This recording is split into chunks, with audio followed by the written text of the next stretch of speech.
Time 6:30.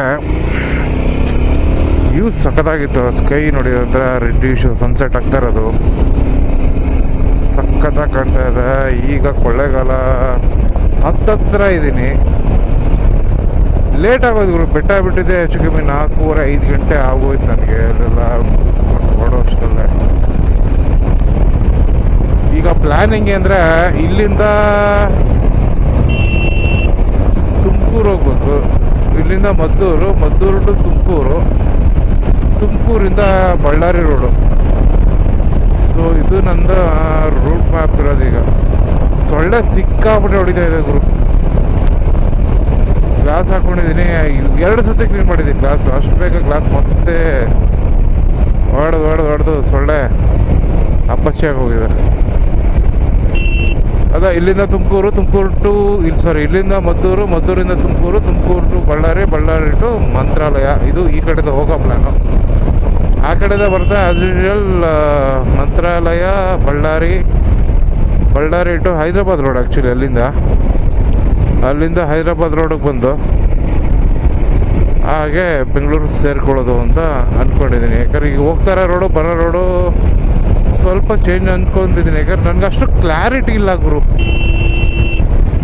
ಯಾಕಂದ್ರೆ ಹೋಗೇ ಇಲ್ಲಲ್ಲ ಮಂತ್ರಾಲಯ, ಐಡಿಯಾ ಇಲ್ಲ. ಈಗ ಕಂಪ್ಲೀಟ್ಲಿ ಡಿಪೆಂಡೆಡ್ ಗೂಗಲ್ ಮ್ಯಾಪಲ್ಲಿ. ನೋಡ್ಗುರು ಮೋಡ ಹಿಂಗೆ ಮಿಂಚ್ತಾ ಇದೆ. ಮಿಂಚೋದೆಷ್ಟು ಚೆನ್ನಾಗಿ ಕಾಣ್ತಾ ಇದೆ ಅಂದರೆ ಆ ವ್ಯೂಗಳನ್ನ ನೋಡೋದೇ ಒಂಥರ ಹೆಣ್ಣು ಹಬ್ಬ. ಅದು ವಿಡಿಯೋಲಿ ಹೆಂಗೆ ಕಾಣ್ತಾ ಇದೆ ಗೊತ್ತಾಗ್ತಾಯಿಲ್ಲ, ಬಟ್ ರಿಯಲ್ ಆಗಿ ಸಾಕಾಗಿ ಕಾಣ್ತಾ ಇದೆ. ಆ ಮೋಡದಲ್ಲಿ ಮಿಂಚ್ತಾ ಇದೆಯಲ್ಲ, ಆ ಮಿಂಚು ಭಾಳ ಸ್ಪಷ್ಟವಾಗಿ ಕಾಣುತ್ತೆ. ಬೆಂಗಳೂರು ಕಡೆ ಮಳೆ ಇತ್ತು, ಈ ಕಡೆ ಇಲ್ಲ ಮಳೆ ಅಷ್ಟೇ. ಬೆಳಗ್ಗೆ ನಾನು ಹೊರಟಾಗ ಬೆಂಗಳೂರಲ್ಲಿ ಮಳೆ ಇತ್ತು. ಕನಕಪುರ ಕ್ರಾಸ್ ಆಗ್ತಿದ್ದಂಗೆ ಅಲ್ಲಿದ್ದೀಚೆ ಅಂತ ಮಳೆ ಇಲ್ಲ. ಸೊಳ್ಳೆ ಸಿಕ್ಕಾಪಟ್ಟೆ ಗುರು. ಈ ಅಕ್ಕಪಕ್ಕ ಗದ್ದೆಗಳು ಜಾಸ್ತಿ ಅಲ್ವಾ, ಮದ್ದದ ಜೊತೆ ಜಾಸ್ತಿ ಇರೋದ್ರಿಂದ ಸೊಳ್ಳೆ ಇಟ್ಟು ಸಿಕ್ಕಾಪಟ್ಟೆ ಹೆಂಗೆ ಹೊಡಿತಾ ಇದೆ ಅಂದರೆ ಗ್ಲಾಸ್ ಎಲ್ಲ ಚಿತ್ರಾನ್ನ 2 ಸತಿ ಕ್ಲೀನ್ ಮಾಡಿದ್ದೀನಿ. 2 ಸತಿ ಕ್ಲೀನ್ ಮಾಡಿ ಮತ್ತೆ ಹಂಗೆ ಅದೇ ಕಂಡೀಷನ್ ಆಗೋಯ್ತು. ಸಿಕ್ಕಾಪಟ್ಟೆ ಸೊಳ್ಳೆಗಳಿದೆ. ಮತ್ತೆ ಮುಂದೆ ಹೋಗಿ ಎಲ್ಲ ಒಂದು ಕಡೆ ಕ್ಲೀನ್ ಮಾಡ್ಕೋಬೇಕು.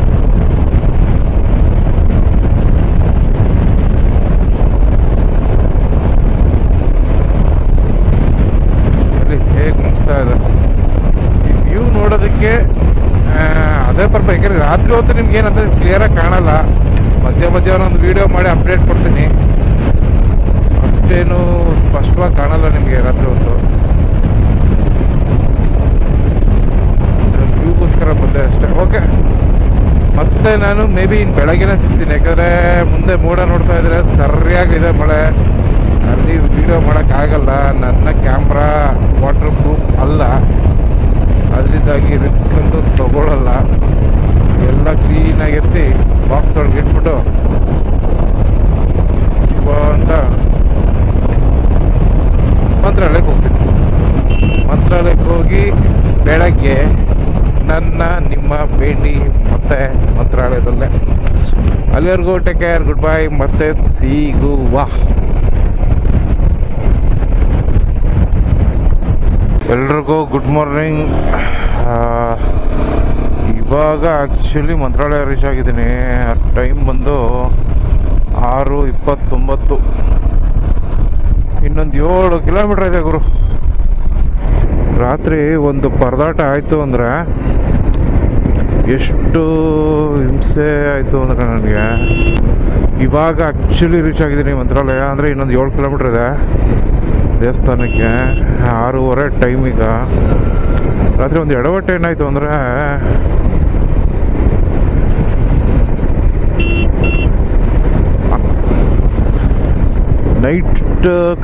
ನೈಟ್ ಪೂರ್ತಿ ಜರ್ನಿ ಮಾಡಿದೆ. ಒಂದಷ್ಟು ಖರಾಬ್ ಎಕ್ಸ್ಪೀರಿಯನ್ಸ್ಗಳಾಯ್ತು ರಾತ್ರಿ. ಒಂದು ಕಡೆ ಡಿಸೈರ್ಗೆ ಬೆಂಕಿ ಎತ್ಕೊಂಡಿತ್ತು. ಅದು ಯಾಕೆ ಹತ್ಕೊಂಡಿತ್ತು ಅಂತ ನಾನು ನೋಡೋಕ್ಕಾಗಲಿಲ್ಲ. ಮಳೆ ಬರ್ತಾಯಿತ್ತು ಬೇರೆ. ರಾತ್ರಿ ನನಗೂ ಸ್ಟ್ರೈನ್ ಆಗಿತ್ತು, ಪಾಸ್ ಆಗಿಬಿಟ್ಟೆ. ಅಂದರೆ ಆ ಕಡೆ ರೈಟ್ ಸೈಡ್ ರೋಡಲ್ಲಿ ಶಿರಾಯಿಂದ ಸ್ವಲ್ಪ ಮುಂದೆ ಬೆಂಕಿ ಎತ್ಕೊಂಡಿತ್ತು. ಅದೊಂದು ಇನ್ಸಿಡೆಂಟ್ ಆಯಿತು. ಮಳೆ ಇಲ್ಲ ಅಂದಿದ್ರೆ ಅದೊಂದು ವಿಡಿಯೋ ಕವರೇಜ್ ಮಾಡ್ಕೊಳ್ಳೋಣ ಅಂದ್ಕೊಂಡೆ, ಬಟ್ ಆಗಲಿಲ್ಲ, ಮಳೆ ಬರ್ತಾಯಿತ್ತು. ಅದಾದ್ಮೇಲಿಂದ ಬರ್ತಾ ಗುರು ಒಂದು 2 ಗಂಟೆ ಹೆಂಗೆ ಮಾಡ್ಕೊಂಡೆ ರಾತ್ರಿ ಅಂದರೆ ತಲೆ ಎಲ್ಲ ಬಿಸಿ ಆಗೋಯ್ತು. ಪೆಟ್ರೋಲ್ ಹಾಕ್ಸಿಲ್ಲ.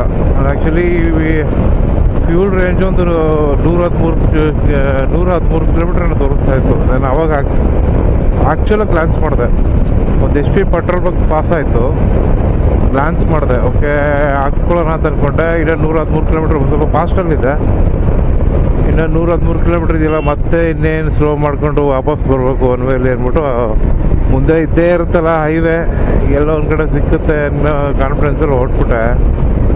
ಯಾವ ಮಟ್ಟಿಗೆ ಗಾಬರಿ ಸ್ಟಾರ್ಟ್ ಆಯ್ತು ಅಂದರೆ ನನಗೆ ಲಾಸ್ಟ್ 15 ಕಿಲೋಮೀಟ್ರ್ ನನ್ನದು ರೇಂಜ್ ತೋರಿಸ್ತಾ ಇದೆ ಅಷ್ಟೇ ಡ್ಯಾಶ್ ಬೋರ್ಡಲ್ಲಿ.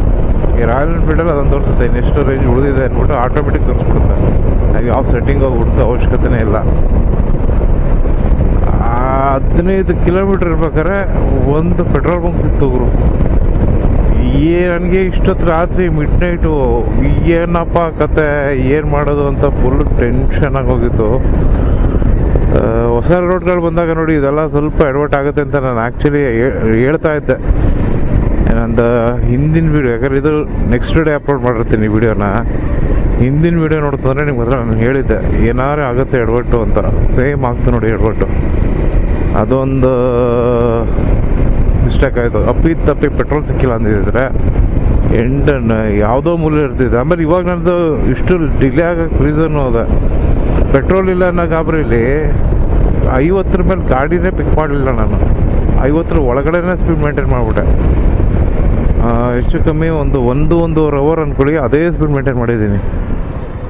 ಆ ಸ್ಪೀಡ್ ಕವರ್ ಮಾಡಿದಿದ್ರೆ ಮೇ ಬಿ ನಾನು ಅಂದರೆ ಯೂಶ್ವಲ್ ಸ್ಪೀಡಲ್ಲಿ ಏನು ಬರ್ತೀನಿ 80-90 ಹೈವೇಲೆಲ್ಲ, ಆ ಸ್ಪೀಡಲ್ಲಿ ಬಂದಿದ್ದರೆ ಡೆಫಿನೆಟಾಗಿ 1 ಅವರ್ ಮುಂಚೆನೇ ರೀಚ್ ಆಗಿರ್ತಿದ್ದೆ. ಬಟ್ ಆ ಮೇಜರ್ ಹೈವೇ ಸ್ಟ್ರೆಚ್ನೇ ತುಂಬ ನಿಧಾನಕ್ಕೆ ಕವರ್ ಮಾಡಿದ್ದೀನಿ. ಅದೊಂದು ಸೆಟ್ ಬ್ಯಾಕ್ ಆಯಿತು. ಆಮೇಲೆ ಗುರು ಸೀರಿಯಸ್ ಆಗಿ ಹೇಳ್ತೀನಿ, ಬಳ್ಳಾರಿ ಎಂಟ್ರಾಗಕ್ಕೆ ಮುಂಚೆ ಗಂಟ ಅಷ್ಟೇ ರೋಡ್ ಚೆನ್ನಾಗಿರೋದು. ಇದೇನು ಗೂಗಲ್ ಮ್ಯಾಪ್ ನನಗೆ ಯಾವುದೋ ಬೇರೆ ರೋಡಲ್ಲಿ ಕರ್ಕೊಬಂತು ಏನೋ ನನಗೆ ಅಷ್ಟು ಕ್ಲಾರಿಟಿ ಇಲ್ಲ. ಬಟ್ ಆದಮೇಲೆ ಗುರು ಸೀರಿಯಸ್ ಆಗಿ ಎಷ್ಟು 3rd ಕ್ಲಾಸ್ ಥರ ಇತ್ತು ರೋಡು ಅಂದರೆ ಬೇಜಾರಾಗೋಯ್ತು ನನಗೆ. ನೋಡಿ, ಕುಂದರೆಯವರ ಮಂತ್ರಾಲಯದಲ್ಲಿರುವ ಕರದಲ್ಲಿಗೆ ಬರುವ ರಾಯರ ಸನ್ನಿಧಾನಕ್ಕೆ ಸ್ವಾಗತ. ಮಂತ್ರಾಲಯಕ್ಕೆ ಪ್ರಪ್ರಥಮ ಬಾರಿಗೆ ಬಂದಿರುವೆ. ಇದು ನನ್ನ ಮೊದಲನೇ ಭೇಟಿ ರಾಯರ ಜೊತೆ. ಏನೋ ಒಂಥರ ಖುಷಿ ಆಗ್ತಿದೆ ಗುರು. ಏನೋ ಒಂದು ಪಾಸಿಟಿವ್ ವೈಬ್, ಅದು ಒಳಗಡೆ ಎನರ್ಜಿ ಹಂಗೆ ಜನ್ರೇಟ್ ಆಗ್ತಾ ಇದೆ. ಹೆಚ್ಚು ಕಮ್ಮಿ ಒಂದು ಆಗಲೇ ಅದೇ ಹೇಳ್ತಿದ್ದಲ್ಲ, ಬಳ್ಳಾರಿ ಗಂಟ ರೋಡ್ ಚೆನ್ನಾಗಿದೆ ಗುರು, ಡೌಟೇ ಇಲ್ಲ. ಸೂಪರ್ವಾಗಿದೆ ರೋಡು. ಒಂದು ಚೂರು ನನಗೆ ಡ್ರೈವ್ ಮಾಡಿದ್ದು ಬೆಳಗ್ಗೆಯಿಂದ ನನಗೆ ಬಳ್ಳಾರಿ ಗಂಟ ಡ್ರೈವ್ ಮಾಡಿದ್ದು ಒಂದು ಚೂರು ಸ್ಟ್ರೆಸ್ ಅನ್ನಿಸ್ಲಿಲ್ಲ.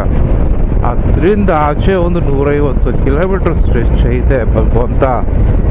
ನಿಜವಾಗ್ಲೂ ನಾವು ಕರ್ನಾಟಕ ಪೊಲಿಟಿಷಿಯನ್ಸ್ಗೆ ನಾಯಿಗೆ ಹೋಗ್ದಂಗೆ ಹೋಗಿದ್ದೀವಿ. ಅದು ಆ ರೇಂಜಿಗೆ ರೋಡ್ ಇಟ್ಟು ಈಗ ಅಕ್ಕಪಕ್ಕ ರಾಜ್ಯಕ್ಕೆ ಬಂದು ನೋಡಿದಾಗಲೇ ನಮ್ಮವ್ರು ಎಷ್ಟು ಬೆಟ್ರು ಅಂತ ಅನ್ಕೊಳ್ಳೋದು. ನಮ್ಮವರು ನನ್ನ ಮಕ್ಕಳೇ, ಆದರೆ ಇಷ್ಟು 3rd ಕ್ಲಾಸ್ ನನ್ನ ಮಕ್ಕಳಲ್ಲ ಅಂತ ಹೇಳಕ್ಕೆ ಸಹಿ ಆಗತ್ತಪ್ಪ. ಏನಂದ್ರೆ ಏನಿಲ್ಲ ಗುರು, ಬೆಳಗ್ಗೆ ಅಂತೂ ನಾನು ಎಷ್ಟು ಹಳ್ಳಿಗಳು ಬಂದಿದ್ದೀನಿ, ಎಲ್ಲ ಹಳ್ಳಿಲೂ ಚಂಬಿಡ್ಕೊಂಬಂದು ಹೈವೇ ಪಕ್ಕಕ್ಕೆ ಕೂರೋರೆ. ಒಂದು ಟಾಯ್ಲೆಟ್ ಸಿಸ್ಟಮ್ ಬೇಡವಾ ಗುರು, ಒಂದು ಬೇಸಿಕ್ ಟಾಯ್ಲೆಟ್ ಸಿಸ್ಟಮು. ನಾನು ಅಲ್ಲೇ ಆ್ಯಕ್ಚುಲಿ ಏನೋ ವೀಡಿಯೋ ಆನ್ ಮಾಡ್ಕೊಳ್ಳೋಣ ಅಂತ ಅಂದ್ಕೊಂಡೆ. ಅಲ್ಲೊಂದೆರಡು ಒಳ್ಳೆ ವ್ಯೂ ಪಾಯಿಂಟ್ ಇತ್ತು, ತುಂಗಭದ್ರಾ ರಿವರ್ ಹತ್ರ ಬರುತ್ತೆ, ಚೆನ್ನಾಗಿತ್ತು ಪಾಯಿಂಟು. ಬಟ್ ಆ ಪಾಯಿಂಟಲ್ಲಿ ನಾನು ಕ್ಯಾಮ್ರಾ ಆನ್ ಮಾಡ್ತು ಅಂದರೆ ವೀಡಿಯೋ ನೋಡೋದ್ರಲ್ಲ ನನ್ನ ಮಕ್ಕೋಗಿದ್ದಾರೆ. ಎಲ್ಲ ಚೊಂಬಿಡ್ಕೊ ಪಕ್ಕ ಕೂತವ್ರೆ. ಅಲ್ಲಿ ಉದ್ದಕ್ಕೂ ಒಳ್ಳೆ ನಮ್ಮ ಮಂಡ್ಯ ಕಡೆ ನೋಡ್ಬೇಕು, ಈ ಬಸ್ಸು ಕಾಯ್ತಾ ಕೂತಿರ್ತಾರೆ ಬಿಡಿ ಕಸ್ಕೊಂಡು ಹಂಗೆ. ಈ ಅಪ್ಪ ಅನ್ನಿಸ್ಬಿಡ್ತು ಗುರು, ಏನು ಜನ ಗುರು, ಯಾರು ಕೇಳೋರಿಲ್ಲ ಹೇಳೋರಿಲ್ವ ಇಲ್ಲಿ ಅಂತ. ಸೀರಿಯಸ್ಲಿ ತೀರಾ ಗಲೀಜು ಗುರು ಜನ. ಹೈಜೀನ್ ಇಲ್ಲ, ಯಾರು ಹೇಳೋರಿಲ್ಲ ಕೇಳೋರಿಲ್ಲ, ಅವ್ರು ಇಷ್ಟ ಬಂದಂಗಿದ್ದಾರೆ. ರೋಡ್ ಕಂಡೀಷನ್ ಮಾತ್ರ ನಾನು ಈ ಕ್ಷಣಕ್ಕೂ ಬೈತೀನಿ ಗುರು. ನಿಜವಾಗ್ಲೂ ನನ್ನ ಕರ್ನಾಟಕ ನನಗೆ ಎಷ್ಟು ಬೇಗ ಹೋಗ್ಬಿಡ್ತೀನೋ ವಾಪಸ್ಸು ಅನ್ನೋ ಥರ ಫೀಲ್ ಆಗೋಯ್ತು ನನಗೆ. ಓ ಬಂದೆ ಗುರು, ಬಂದೆ. ಈಗ ಫಸ್ಟ್ ಕೆಲಸ ಏನು ಮಾಡ್ತೀನಿ ಅಂದರೆ, ಎಲ್ಲರೂ ಒಂದು ಲಾಡ್ಜ್ ನೋಡ್ಬಿಟ್ಟು ನಿತ್ಯ ಕರ್ಮಗಳನ್ನ ಮುಗಿಸಿ ಒಂದು ಅರ್ಧ ಗಂಟೆ ಪವರ್ ನ್ಯಾಪ್ ತೊಗೊಂಡ್ರೆ ಆಮೇಲಿಂದ ದರ್ಶನ ಮುಗಿಸಿ ಹೊರಡೋಕೆ ಸರಿ ಹೋಗುತ್ತೆ. ಯಾಕಂದರೆ ಕಂಪ್ಲೀಟ್ ನೈಟ್ ಇದ್ದೇ ಇಲ್ಲ, 2 ನಿಮಿಷ ಕಣ್ಮುಚ್ಚಿಲ್ಲ. ಪವರ್ ನ್ಯಾಪ್ ತೊಗೊಳ್ಳಬೇಡ ಯೋಚನೆ ಮಾಡ್ತಿದ್ದೀನಿ. ಬಿಕಾಸ್ ನಂದು ಪ್ರಾಬ್ಲಮ್ ಏನಂದರೆ ಮಲಗಿಬಿಟ್ರೆ ಕುಂತ್ಕೊಳ್ಳೋಣ, ನಾನು ಸರಿಯಾಗಿ ನಿದ್ದೆ ಮಾಡ್ತೀನಿ. ಅದಕ್ಕೆ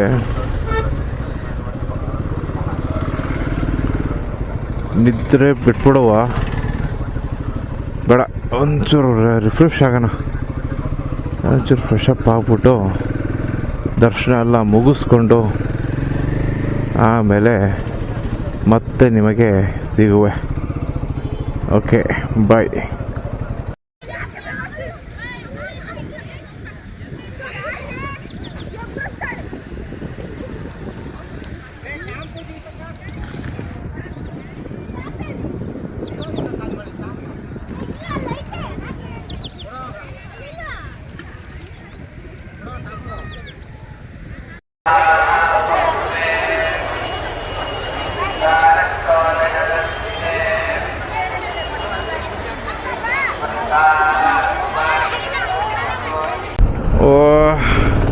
ದರ್ಶನ ಎಲ್ಲ ಮುಗೀತು, ಹೊರಟೆ.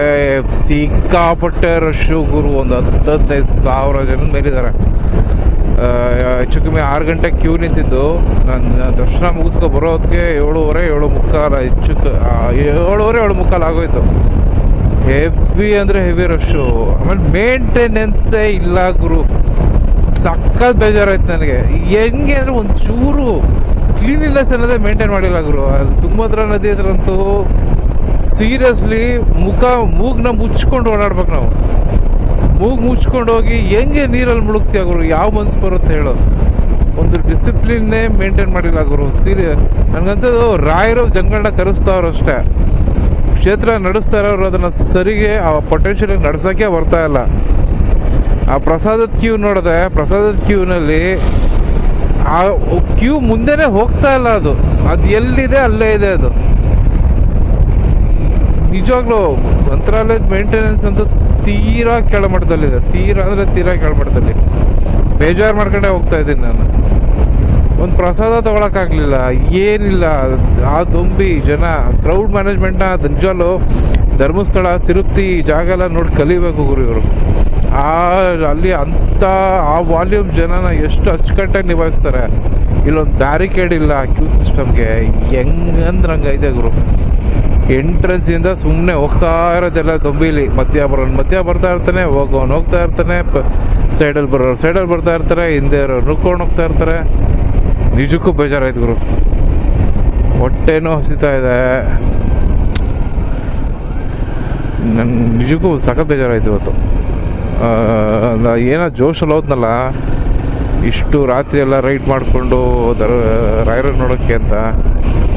ಈಗ ಅಷ್ಟೇ ಬೇಜಾರಲ್ಲಿ ಬರ್ತಾ ಇದ್ದೀನಿ. ಯಾಕಂದರೆ ನನಗೆ ಆ ಎನರ್ಜಿ, ಆಮೇಲೆ ಯಾವುದೋ ಕ್ಷೇತ್ರದಕ್ಕೆ ಹೋದಾಗ ಒಳಗಡೆ ಒಂದು ಎನರ್ಜಿ ಫೀಲ್ ಬೂಸ್ಟ್ ಆಗುತ್ತೆ. ಆ ಎನ್ವಿರಾನ್ಮೆಂಟ್ ನೋಡ್ತಿದ್ದಂಗೆ ಇರೋ ಎನರ್ಜಿನೂ ಸತ್ತೋಗ್ಬಿಡುತ್ತೆ. ಹಂಗೈತೆ ಗುರು. ಮೇಜರ್ಲಿ ಕ್ಲೀನ್ಲಿನೆಸ್ ಅನ್ನೋದೇ ಇಲ್ಲ, ಒಂದು ಮೇಂಟೆನೆನ್ಸ್ ಇಲ್ಲ, ಒಂದು ಪಾರ್ಕಿಂಗ್ ವ್ಯವಸ್ಥೆ ಸರಿ ಇಲ್ಲ. ಹೆಂಗಂದ್ರೆ ಹಂಗಿದೆ. ಭಾರಿ ಬೇಜಾರಾಯ್ತು ಮಂತ್ರಾಲಯದ್ದು. ಧರ್ಮಸ್ಥಳದಲ್ಲಿ ಅಷ್ಟು ಲಕ್ಷಾಂತರ ಜನಕ್ಕೆ ಊಟ, ದರ್ಶನ ಎಲ್ಲ ಎಷ್ಟು ಅಚ್ಚುಕಟ್ಟಾಗಿ ಮಾಡ್ತಾರೆ. ಹೋದವ್ರಿಗೆ ಯಾರಿಗೂ ಬೇಜಾರು ಅನ್ಸಲ್ಲ, ಅಷ್ಟು ಅದ್ಭುತವಾಗಿ ಮೇಂಟೈನ್ ಮಾಡ್ತಾರೆ. ಕುಕ್ಕಿಯಲ್ಲಾಗಲಿ, ಧರ್ಮಸ್ಥಳದಲ್ಲಾಗಲಿ, ಈ ಮಹದೇಶ್ವರ ಬೆಟ್ಟದಲ್ಲೂ ಅಷ್ಟೇ. ಇದಕ್ಕಿಂತ ಜಾಸ್ತಿ ಕ್ರೌಡ್ ಇರುತ್ತೆ, ನಾನು ನೋಡಿದ್ದೀನಿ ಇಲ್ಲಿ. ಆದರೂ ಇಷ್ಟು ಸಮಸ್ಯೆ ಆಗಲ್ಲ. ಕ್ರೌಡ್ ಮ್ಯಾನೇಜ್ಮೆಂಟ್ ಎಷ್ಟು ಅದ್ಭುತವಾಗಿ ಮಾಡ್ತಾರೆ. ನನಗನ್ಸುತ್ತೆ ಆಂಧ್ರ ಗೌರ್ಮೆಂಟ್ ಸರಿ ಇಲ್ಲ ಗುರು. ರೋಡ್ಗಳ ಅವತಾರ ಅಂತೂ ಅಬ್ಬಾ ಹೆಂಗೆ ಚಿತ್ರ. ಪ್ರಾಬ್ಲಮ್ ಇರೋದೇ ಸಿಸ್ಟಮಲ್ಲಿ ಅನ್ಸುತ್ತೆ ನನಗೆ. ಕರ್ನಾಟಕ ದೇವಸ್ಥಾನಗಳು ಸೀರಿಯಸ್ಲಿ ಚೆನ್ನಾಗಿ ಮೇಂಟೈನ್ ಮಾಡ್ತಾರೆ. ನನಗೆ ರಾಯರ ಬಗ್ಗೆ ಮಾತಾಡೋದು ಬೇಜಾರಾಗ್ತಾ ಇದೆ. ಆದರೆ ಅದು ನೋಡಿದಾಗ ತಪ್ಪು ಅಂತ ಹೇಳಬೇಕು ಅನ್ನಿಸ್ತಾ ಇದೆ ಅಷ್ಟೇ. ಸರಿಗೆ ಮಾಡ್ತಾ ಇಲ್ಲ ನನಗೆ ಮನ್ಸಿಗೆ ಬೇಜಾರಾಯಿತು. ಅದರಲ್ಲಿ ಏನು ತಪ್ಪಿಲ್ಲ ಅದು. ಸರಿ, ನಂಗೆ ಹೊಟ್ಟೆ ಹಸಿತಾ ಇದೆ. ಮುಂದೆ ಎಲ್ಲರೂ ತಿಂಡಿ ಮಾಡಿಬಿಟ್ಟು ಆಮೇಲೆ ಸಿಗ್ತೀನಿ. ಮಾತಾಡೋಕ್ಕೂ ಎನರ್ಜಿ ಇಲ್ಲ, ರಾತ್ರಿ ನಿದ್ದೆನೂ ಇಲ್ಲ. ಆಮೇಲೆ ಇನ್ನೊಂದು ಏನಂದರೆ, ಫ್ರೆಶ್ ಅಪ್ ಆಗಕ್ಕೆ 700 ರೂಪಾಯಿ ಕೇಳ್ತಾರೆ ಗುರು. ಏನು ಹೇಳ್ಬೇಕು ಹೇಳು? ಬರೀ ಫ್ರೆಶ್ ಅಪ್ ಆಗಕ್ಕೆ ಅರ್ಧ ಗಂಟೆ ಒಂದು ಬಕೆಟ್ ನೀರು 700 ರೂಪಾಯಿ ಕೇಳಿದ್ರೆ ಏನು ಬದುಕಬೇಕಾ ಬಿಡ್ಬೇಕಾ ಜನ? ಅರ್ಥ ಆದರೂ ಇದೆಯಾ ಅದಕ್ಕೆ? 700 ರೂಪಾಯಿ ಕೇಳ್ತಾರಲ್ಲ. ರೂಮ್ಗೆ 3000 ಅಂತೆ. ಫಸ್ಟು ರೂಮ್ ಇದೆ, ಬನ್ನಿ ರೂಮಲ್ಲೇ ಫ್ರೆಶ್ ಅಪ್ ಮಾಡ್ರಿ, ರೂಮ್ ಬೇಕಾದ್ರೆ ತಗೊಳ್ಳಿ ಅಂದ್ಬಿಟ್ಟು ಕರ್ಕೋದ. ಅಲ್ಲೋಗ್ಬಿಟ್ಟು ನಾನು ಇಲ್ಲಪ್ಪ, ನಾನು ಬರೀ ಫ್ರೆಶ್ ಅಪ್ ಬೇಕು ಅಂದರೆ ಆ ಲಾಡ್ಜ್ ರೂಮ್ಗೆ ಅವ್ನು ಹೇಳ್ತಾನೆ 700 ರೂಪಾಯಿ. ಅದೇನೋ ಅರ್ಧ ಗಂಟೆ ಟೈಮ್ ಕೊಡ್ತಾನಂತೆ. ಫುಲ್ ಡೇಗೆ ತೊಗೊಂಡು ಹೋದ್ರೆ 5000 ಅಂತೆ. ನಾನು ಬರೀ ಫ್ರೆಶ್ ಅಪ್ ಆಗಿ ಹೋಗೋದಕ್ಕೆ 700 ರೂಪಾಯಿ ಕೇಳ್ತಾನೆ. ಇನ್ನೆಷ್ಟು ಉರಿಬೇಡ ನನಗೆ, ಬೇಜಾರಾಗ್ಬಿಟ್ಟು ತುಂಬೋದ್ರೆ ನದಿಗೆ ಹೋದೆ. ಇಲ್ಲಿ ಎಂಟ್ರೆನ್ಸಲ್ಲೇ ಅಪ್ಸೆಟ್ ಆದೆ. ಬೇಡ, ನಿಮ್ಮ ಸಾಹಸನೇ ಬೇಡ ಅಂದ್ಬಿಟ್ಟು ನದಿಗೆ ಹೋಗಿ ಫ್ರೆಶ್ ಅಪ್ ಆಗಿ ಅಂದ್ಬಿಟ್ಟು ಒಳಗೆ ಹೋದರೆ ಸೀರಿಯಸ್ಲಿ ಮೂಗು ಹೆಂಗೆ ಮುಚ್ಕೊಂಡು ಹೋಗಿದ್ದೀನಿ ಅಂದರೆ ನನ್ಗೆ ಹೇಳಕ್ಕೆ ಅಸಾಧ್ಯ. ಅದು ನನಗೆ ಅಷ್ಟು ಹಿಂಸೆ ಆಗೋಯ್ತು. ಅದು ಹೆಂಗೆ ಹೇಳೋದು ನನಗೆ ಅದು ಅರ್ಥ ಆಗ್ತಾಯಿಲ್ಲ ನನಗೆ. ಅದನ್ನು ಅಷ್ಟು ಸ್ಮೆಲ್ಲು, ಅಷ್ಟು ಗಲೀಜು, ವಿಧಿ ಇಲ್ಲ. ನದಿನ ನಮ್ಮ ಸಂಪ್ರದಾಯದಲ್ಲಿ ಶ್ರೇಷ್ಠ ಅಂತ ಭಾವಿಸ್ತೀವಿ. ಆ ಕಾರಣದಿಂದ ನದಿ ಸ್ವಲ್ಪ ಆಳಕ್ಕೆ ಕೀಳಿದು ಶುದ್ಧ ಆಗಿ ಬಂದಿದ್ದಾಯ್ತಷ್ಟೇ.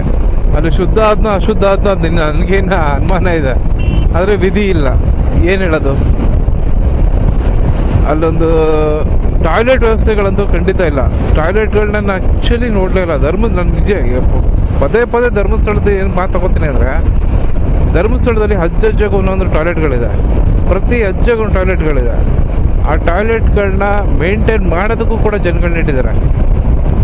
ಒಬ್ಬ ಹೋಗಿ ಬರ್ತಾ ಇದ್ದಂಗೆ ಹಿಂದೆನೇ ಹೋಗಿ ನೀರು ಬಗ್ಗಿಸ್ತಾರೆ. ನಾವು ಹಾಕಿ ಬಂದಿದ್ರು ಕೂಡ ಹಿಂದೆನೇ ನೀರು ಬಗ್ಗಿಸ್ತಾರೆ. ಅದನ್ನ ಅಲ್ಲಲ್ಲೇ ಪ್ರತಿ ಅರ್ಧ ಗಂಟೆ 1 ಗಂಟೆಗೆ ಒಂದ್ಸತಿ ಕ್ಲೀನ್ ಮಾಡ್ತಾನೆ ಇರ್ತಾರೆ. ಎಷ್ಟು ಅಚ್ಚುಕಟ್ಟಾಗಿ ಮೇಂಟೈನ್ ಮಾಡ್ತಾರೆ ಅಂದರೆ ಖುಷಿ ಆಗುತ್ತೆ. ಆ ಕೆಲಸ ಇಲ್ಲಿ ಯಾಕೆ ಮಾಡೋಕ್ಕಾಗಲ್ಲ? ಧರ್ಮಸ್ಥಳನ ಮಾಡೋಕ್ಕಾಗತ್ತೆ ಅಂದರೆ ಮಂತ್ರಾಲಯ ಯಾಕೆ ಮಾಡೋಕ್ಕಾಗಲ್ಲ? ಎಲ್ಲೋ ಒಂಥರ ಆಸಕ್ತಿ ಇಲ್ಲ ಅಂತ ಅನ್ಕೋಬೇಕಷ್ಟೇ ನಾವು. ಅದು ಬಿಟ್ಟರೆ ನನಗೆ ಇನ್ನೇನಿದೆ ಅಂತ ಅನಿಸ್ತಾ ಇಲ್ಲ. ಆಸಕ್ತಿ ಇಲ್ಲ ಅಷ್ಟೆ. ರಾಯರು ಯಾವಾಗ ಅದನ್ನ ಅಚ್ಚುಕಟ್ಟು ಮಾಡಿಸ್ಕೋಬೇಕು ಅನ್ಕೋದ್ರೆ ಅವಾಗ ಮಾಡಿಸ್ಕೋತಾರೆ. ಸಿಸ್ಟಮ್ ಕುಲ್ಗೆಟ್ ಹೋಗೈತೆ ಗುರು. ಬಿಟ್ಟರೆ ರಾಯರನ್ನೇ ಮಾರ್ಬಿಡ್ತಾರೆ ಅಂತ ಕಳ್ಳನ ಮಕ್ಕಳು ಅಧಿಕಾರದಲ್ಲಿರೋರು. ಏನು ಮಾಡೋಕ್ಕಾಗಲ್ಲ. ಸರಿ, ತಿಂಡಿ ಮುಗಿಸಿ ಆಮೇಲೆ ಸಿಗ್ತೀನಿ. ಟೈಮು ಆ್ಯಸ್ ಯೂಶುವಲ್ ಹೇಳೋಂಗೆ 8 ಗಂಟೆ.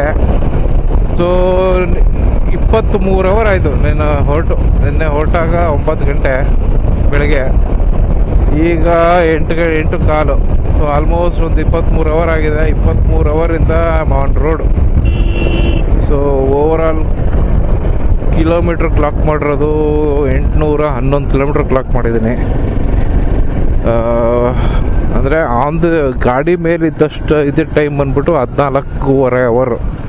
ಅಂದರೆ ಅಲ್ಲಿ ದರ್ಶನಕ್ಕೆ ಅಲ್ಲಿ ಹಿಡಿದಿರ್ತೀನಲ್ಲ, ಅದೆಲ್ಲ ಬಿಟ್ಟು 14 ಅವರ್ ರೈಡ್ ಮಾಡಿ 800 ಕಿಲೋಮೀಟ್ರು ಕವರ್ ಮಾಡಿದ್ದೀನಿ.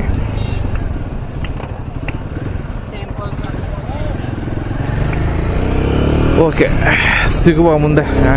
ಉಳಿದ ಡೀಟೇಲ್ಸ್ ಎಲ್ಲ ಆಮೇಲೆ ಕೊಡ್ತೀನಿ. ಈಗೇನೋ ಮಾತಾಡೋದಕ್ಕೆ ತಲೆ ಓಡ್ತಾ ಇಲ್ಲ, ಹೊಟ್ಟೆ ಹಸಿತಾ ಇದೆ, ಹೋಟ್ಲು ಹುಡುಕ್ಬೇಕು. ಈ ದರಿದ್ರ ಗುರು ಇನ್ನು ಅದನ್ನು ಹೇಳ್ಬೇಕು. ರಾತ್ರಿ ಹೋದ್ರೆ ಟೀಗೆ ಗತಿ ಇಲ್ಲ ಮರೆ.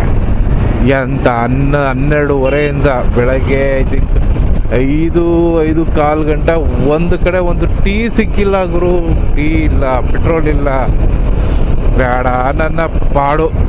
ಅಷ್ಟು ಓದಾಟ. ಒಂದು ಕಡೆ ನಿದ್ದೆ ಎಳಿತೈತೆ. ನನ್ನ ಅದೃಷ್ಟಕ್ಕೆ ನೀರಿನ ಬಾಟ್ಲು ತಗೊಂಡು ಮಡಿಕೊಂಡಿದ್ದೆ. ನಿದ್ದೆ ಹತ್ತದಾಗ ಮುಖ ತೊಳ್ಕೊಂಡು ಒಂಚೂರು ನೀರು ಕುಡ್ಕ ಬಂದಿದ್ದೀನಿ. ಸೀರಿಯಸ್ಲಿ ಬೇಜಾರಾಯಿತು. ಆನೆಸ್ಟ್ಲಿ ಹೇಳ್ತೀನಿ, ಸಾಕಾಗಿ ಬೇಜಾರಾಯಿತು.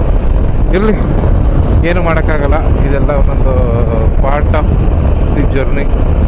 ನೆಕ್ಸ್ಟ್ ನೋಡೋಣ, ಎಲ್ಲ ತಿಂಡಿ ಗಿಂಡಿ ಮುಗಿಸ್ಕೊಂಡು ಆಮೇಲೆ ಸಿಗ್ತೀನಿ. ಅಷ್ಟೊಂದು ತಿಂಡಿ ಅಂತ ಇದ್ದೀನಿ, ತಲೆಗೆ ತಿಂಡಿ ಬಿಟ್ಟರೆ ಇನ್ನೇನು ಬರ್ತಾ ಇಲ್ಲ. ಯಾಕಂದ್ರೆ ಸಿಕ್ಕಾಬಿಟ್ಟೆ ಹೊಟ್ಟೆ ಹಸಿದೈತೆ ನನಗೆ. ಆ್ಯಕ್ಚುಲಿ ಬೆಳಗ್ಗೆ 3 ಗಂಟೆಯಿಂದ ಹೊಟ್ಟೆ ಹಸಿದೇ ಇತ್ತು. ದರ್ಶನ ಮುಗಿಸ್ಕೊಂಡು ಆಮೇಲಿಂದ ತಿನ್ನೋಣ ಅರ್ಜೆಂಟಿಗೆ, ಏನಕ್ಕೆ ಬೇಡ ಅಂದ್ಬಿಟ್ಟು ತಡದೆ. ಈ ದರ್ಶನ ಆಯಿತು, ಹೊರಟು ಇದ್ದೀನಿ. ಈಗ ತಿಂಡಿ ಮಾಡುವ. ಅಲ್ಲೆಲ್ಲ ಪ್ರಸಾದ ಕೊಡ್ತಾವ್ರೆ ಅಂತಂದ್ರು, ಅದು ಎಲ್ಲಿ ಕೊಡ್ತಾವ್ರೆ ಅಂತಲೂ ನನ್ನ ಕಣ್ಣು ಕಾಣಲಿಲ್ಲ ಗುರು. ಅದು ಯಾವ ಮೂಲೆಯಲ್ಲಿ ಕೊಡ್ತಿದ್ರು, ಏನು ಕಥೆನೋ ಒಂದು ಗೊತ್ತಿಲ್ಲ. ಸರಿ, ಆಮೇಲೆ ಸ್ವಲ್ಪ ಮುಂದೆ ಹೋಗಿ ಮತ್ತೆ ಸಿಗುವ.